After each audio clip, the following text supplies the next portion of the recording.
بسم اللہ الرحمن الرحیم۔ السلام علیکم پیارے دوستو، آج ہم آپ کو بتائیں گے کہ عورت کا احتلام کیا ہے، کیا عورت کو بھی احتلام ہوتا ہے یا نہیں، حضور صلی اللہ علیہ وسلم نے اس کے بارے میں کیا ارشاد فرمایا ہے، اور عورت پر کب غسل واجب ہوتا ہے، یہ سب آپ کو بتائیں گے آج اسی ویڈیو میں۔ لیکن دوستو، پہلے آپ سب سے ریکویسٹ ہے کہ ہمارے چینل کو ضرور سبسکرائب کر دیں۔ آپ کا ایک سبسکرائب ہمارے لیے باعث مسرت ہے۔ دوستو، کسی کی مدد کرنا بھی صدقہ جاریہ ہے، اس لیے اگر آپ ہمارے چینل کو سبسکرائب کر دیں تو یہ آپ کی مدد ہوگی ہمارے لیے۔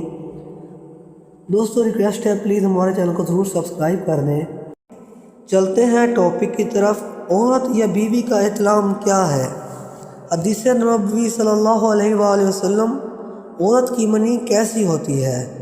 حضرت انس رضی اللہ تعالی عنہ فرماتے ہیں کہ سلیم رضی اللہ تعالی عنہ نے حضور اکرم صلی اللہ علیہ وآلہ وسلم سے اس عورت کے بارے میں سوال کیا جو خواب میں وہ چیز دیکھے جو مرد دیکھتا ہے، تو فرمایا جب وہ یوں دیکھے اور اس سے انزال ہو جائے تو اس پر غسل واجب ہے۔